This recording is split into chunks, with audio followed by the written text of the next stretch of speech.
everyone, and welcome to this next episode of #CArthritis, one of a part of a series of interviews with fantastic guests as part of the Canadian Rheumatology Association and Arthritis Health Professions Association annual scientific meeting.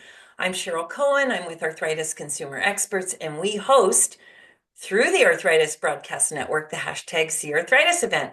I'm so excited. I get to talk to Dr. Lori Tucker and Ms. Brittany Barnes today about kids and arthritis. And it's probably right away, we've already surprised people who are watching. What? Kids get arthritis? But specifically, we're going to talk about the work that you're doing at this year's annual scientific meeting. But before we do that, welcome. Great to have you here. So nice to be here. Thanks so much for inviting us. Yeah, Thanks for having us, Cheryl. you bet. And let me tell the audience a little bit about the two of you. I'll start with Brittany. Brittany joined Cassie and Friends, which is an organization that lives, eats, and breathes to serve kids with arthritis across the country. How's that for a little quick elevator pitch? And Brittany is the Director of Programs and Partnerships, and she joined Cassie and Friends in 2019. She's constantly inspired by the strength and resiliency of kids and families affected by pediatric rheumatic disease and uses her background in program development to help bring them new avenues of support. And of course, in her spare time, she enjoys hiking with her family and dog Obi. We'll have to talk dogs after this, Brittany. Dog. She loves talking politics, no shortage of that these days, and sharing laughs with friends at a local brewery or park or wherever you happen to find yourself. So welcome, Brittany. Thank you. Dr. Lori Tucker is a longtime friend, collaborator, inspiration to myself and to our organization. She's a clinical professor in pediatrics at the University of British Columbia and the division head in the Department of Pediatrics at BC Children's Hospital, which is one of the leading care centers for kids with arthritis in the country. Her clinical research focus areas include prediction of outcomes for children with juvenile idiopathic arthritis and improving care through longitudinal outcomes registries. So collecting information over a long time, to put it short. She also studies the physical activity in children with juvenile idiopathic arthritis, transition of youth with rheumatic disease into adult care, which isn't always easy or seamless, as we've learned, and translational research in autoinflammatory diseases. So all of those big, heavy words mean that she is a crackerjack expert in her field, and we're so lucky to have her. And she also serves as the medical advisor to Cassie and Friends. So a dual connection here in terms of our discussion today. So welcome again. We're going to dive right in, you two. First of all, in your own words, tell us a little bit about what you do in your day. I will start because maybe this is sort of more simple. And I'm a clinical doctor, so I work in the various pediatric rheumatology clinics that we have here on site at Children's Hospital. And I also do outreach clinics and have done that for years to the north of BC. I generally go to Prince George a couple of times a year, and we have clinics up in Terrace. I lead a group of pediatric rheumatologists, nurses, a physiotherapist, an occupational therapist. And really our primary goal is to deliver the best quality patient and family-centered care that we can to kids with arthritis and other rheumatic diseases in BC. Every day is super different. I do research, I see patients, I work with Cassie and Friends, so every day is pretty different. Very cool. You to me, you're just the it person in pediatric rheumatology. I've known you for so many years, Dr. Tucker. Tell us, how many kids across the country have some form of arthritis? Well, it's kind of a funny thing because, believe it or not, the statistics are not great. But we could say that 3 out of 1,000 kids, have juvenile arthritis or some other rheumatic disease. So I like to tell people that if your kid goes to the average size high school, there's at least 3 or 4 children in that school, young people that have arthritis or a rheumatic disease. And I think that makes it simpler for people to understand. Yeah. Yeah, it's just shocking to think you walk into an elementary school and there's arthritis there. Like the public Yes, still doesn't every quite get single it. school will Yeah, have a child with arthritis. yeah, And they're not, it's as many families will say, it's a fairly invisible disease. They're not yeah, that obvious. yeah. And true in adults as well. So Yeah. one of the comparators that's kind of dead on there. Brittany, over to you. What do you do in your day? I agree with Lori. Every day is different, which keeps things really interesting and fresh. But at the same time, we look for those anchors as we go about our daily work. So every single day, we're connecting with families right across the country to learn about what their experiences are navigating juvenile arthritis and childhood rheumatic diseases.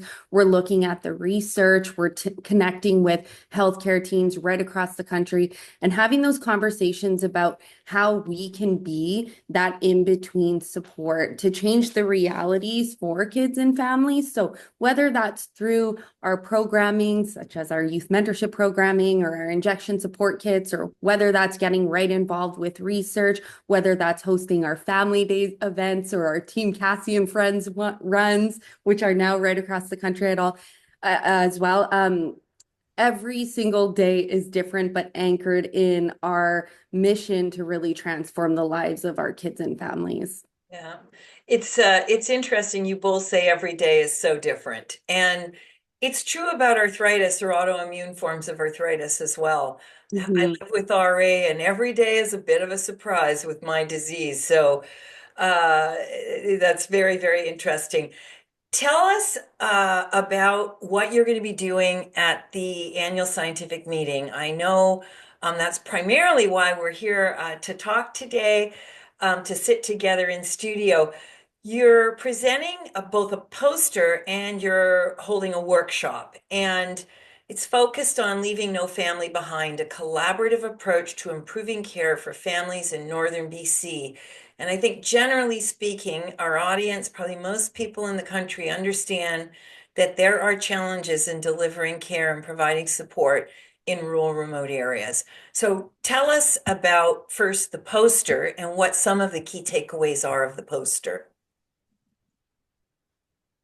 Well, I think that it's important to look at the poster and the workshop Mhm. as a kind of combined body of work. Okay. And I think that it may be of interest to people listening to see how that came about, because it really came about through a collaborative conversation between our team, where we have been going to northern BC for many, many years, over 20 years, to see children with rheumatic diseases who live even further away, 10 hours from there, and recognizing that we just maybe were not addressing the needs that these families had, but we didn't quite know how to even get there.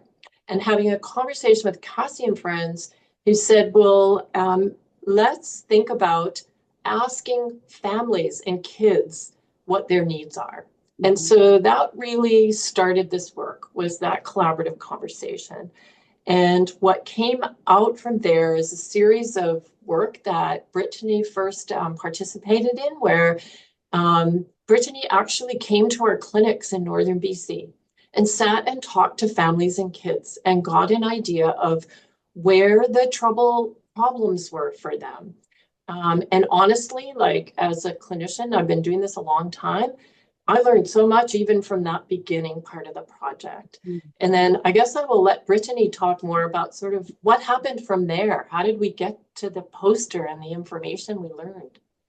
Absolutely. And so just kind of jumping off what Lori said, we we would not have been able to do this without such a strong relationship with clinic teams. And so I just want to highlight that as such an important approach that Cassie and Friends takes in its work, is that we have to start with building relationships with families and with healthcare teams so that we can have a holistic and collaborative conversation like we did in Northern BC.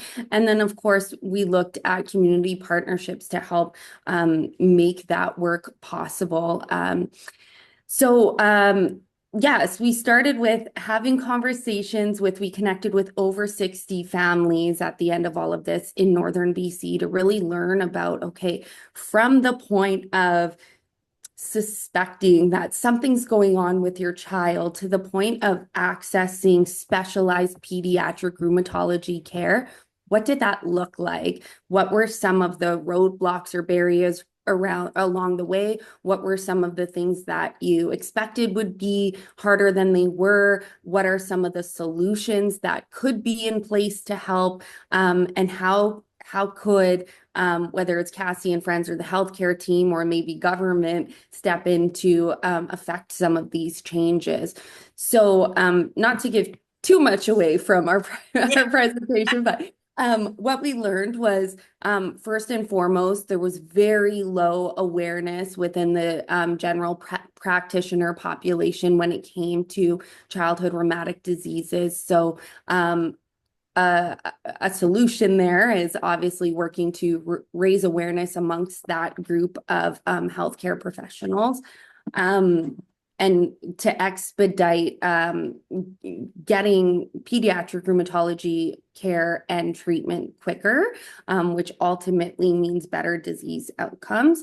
Another aspect, as Lori alluded to, was the long travel time. So we know that 50% from the research we ended up doing, 50% of the families accessing the clinic are traveling more than 200 kilometers each way to access care. And these aren't just your typical, Metro Vancouver roads. These are vulnerable or volatile, like unsafe roads that are often left to, the weather conditions, or whether that be the floods that we saw a few years ago, or forest fires, or icy roads that can then really impact their ability to get to and from clinic. It impacts their financial situation when it comes to if they have to fly, if they can drive, or if they have to overnight, if they have to bring their whole family because maybe they can't afford childcare. So situations that can be common to a certain extent in Metro Vancouver, but are certainly exacerbated because they live in a remote or rural community. So we collected all of this information. We hosted a really incredible family meetup event in Prince George. We had over 40 families attend, where we all came together to discuss. Lori actually presented on like the state of pediatric rheumatology, why it's important for us to come together, share our experiences. We had kids go off and connect with each other. For many of them, it was the first time they were meeting another person with the same disease type as them. So a really incredible event that created this momentum to move this work forward and to ensure it wasn't just a flash in the pan.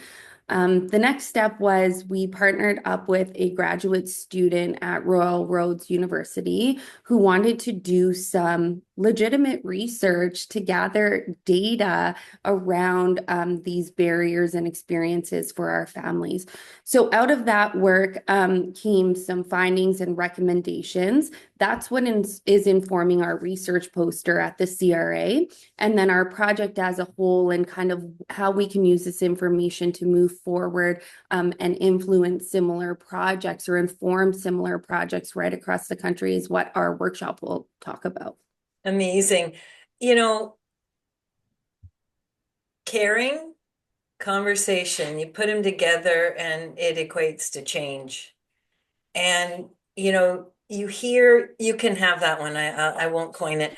I won't patent it. Let me write it down. Yeah, exactly. But when I'm listening to both of you talk, those are the key ingredients. It's caring and communicating.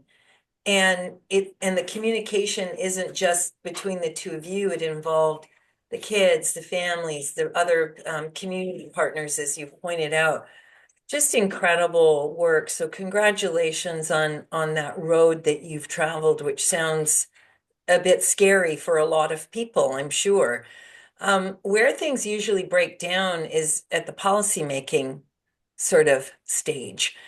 So I don't know if that's something you're going to talk about at your workshop, but tell us just very quickly about the workshop. This year's meeting theme is Ascending to New Heights, Peaks of Innovation in Rheumatology. So tell us, with that as the sort of through that lens, tell us about what you hope to accomplish at the workshop and how you're working to push pediatric rheumatology to new heights in the north in British Columbia. And I'm assuming you're going to want to duplicate this in other provinces if the model works. There you go.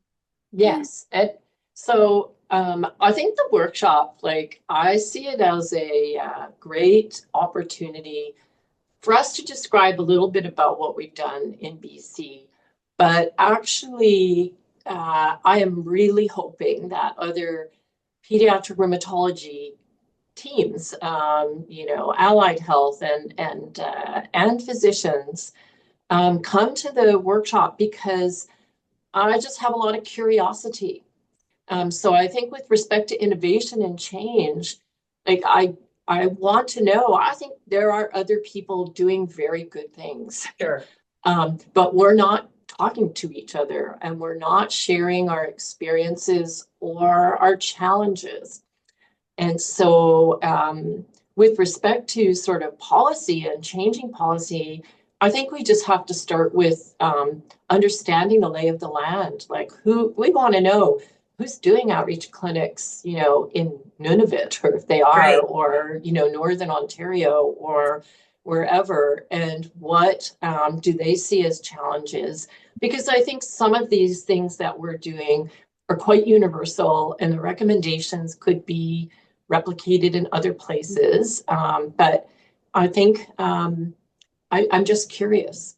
And I'm hoping that other people, I think Brittany and I have talked about developing a community of practice. So, we have our own community of practice in provinces, but maybe what we need is to develop a community of practice across the country that relate to families that live in rural environments that have kids with arthritis and rheumatic diseases. So that's my hope. Absolutely. Well, it's a lofty one, and I'm sure that you're going to get there because not much stops you two powerful women. So, any additional thoughts to that, Brittany? Yeah, actually, just jumping off of Lori's point about, we could replicate some of these recommendations, absolutely. Like, kind of a starting point for all of this work was to look at what existing research tells us about challenges for remote and rural communities. And we know that there are similar challenges across the country, but we also know that Canada is very diverse and different in its needs on a regional basis. So to Lori's point, really honing in on what are other clinics doing and how could they adapt some of our approaches or some of our recommendations that we've laid out here, and then what are some of the higher level solutions that we might be able to come together to implement right across the country, kind of as Lori's talking about a community of practice. And then to your point about the government policy aspect, absolutely, that is a huge undertaking. And there's a lot of work pre-work to be done before, we're ready to move forward with that kind of campaign or coalition or whatever that might look like. But in the interim, what are some of this short-term solutions that we can implement? So for example, in Northern BC, immediately when we heard that there were some financial challenges that families were facing or barriers, working with our community partners to fund gas cards or grocery cards that we could supply to families, or ensuring that numbing cream, which we all know is a high cost out-of-pocket expense, was readily available to them. So in the workshop, we'll definitely identify some of those short-term solutions that clinics can adapt, but also dive into, okay, what are your remote and rural communities and what might be different from a regional perspective than, say, Northern BC?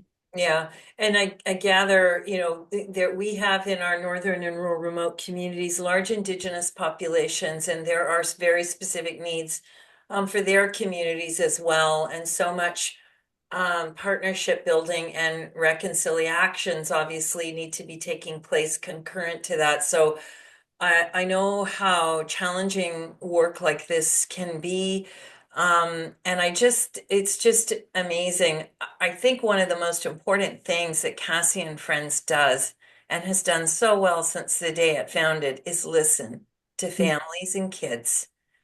You have conducted such fantastic listening exercises, and you can't create a solution unless you listen and you think about what people are saying and then figure out what tools you currently have that can be, sort of ported over, if you will, to help them. So huge congratulations to you, Brittany. I know that under your leadership, this work's going to continue and will be terrific. And Lori, Dr. Tucker, you've been this foundational sort of this post in a building, and all the other posts sort of to me are built around you. So congratulations to you. So let's wind up here a little bit and let you get on about your day of looking after kids with arthritis. Tell us sort of about future forward. Like, what are you working on? Besides the things that you've just talked about, which I know are not completed, I know those are in the gestation period, but what else is on the sort of near or far horizon for Cassie and Friends and Dr. Tucker for you in your research? Absolutely. This year, you're going to see a big focus on kind of very, very relevant actually to our work in Northern BC, but raising awareness and ensuring we're creating those connections. So we know that without awareness, I just kind of mentioned the situation with the general practitioner community. Without that awareness, we really can't access things like the precision medicine that our families need, or the research to further treatments or ultimately find a cure. We're not going to access the funding or resources that we need at a government level, or even, just the day-to-day awareness that families need to feel understood and validated, and really address those feelings of isolation that can come both with where they live, but also in just navigating every day with comments of, oh, your child's too young to have arthritis, which we mentioned at the beginning. So you're going to see a strong focus on that. You're going to see a strong focus on building up our family navigator program so that our parents have someone that they can talk to when they're diagnosed, and point them in the right direction of evidence-based information, which we have a huge hub for on our classroom resource hub on our website, which our partners like Lori have helped us to build over the years. And then, of course, our family days are back finally. Our last family day was in BC in 2019. And then, of course, COVID put that on a hold for us. So we're going to see Family Day back in BC at the end of this year in November, which has over 400 families that typically come out, as well as healthcare industry partners, and just all come together for a day of learning and connection. So love that day. I've had the absolute honor to be participant in it a few times. So congratulations on that. And it sounds really super exciting. Dr. Tucker, when are we getting a cure? Well, I think that there's a lot of really impressive and amazing Canadian-based research going on now.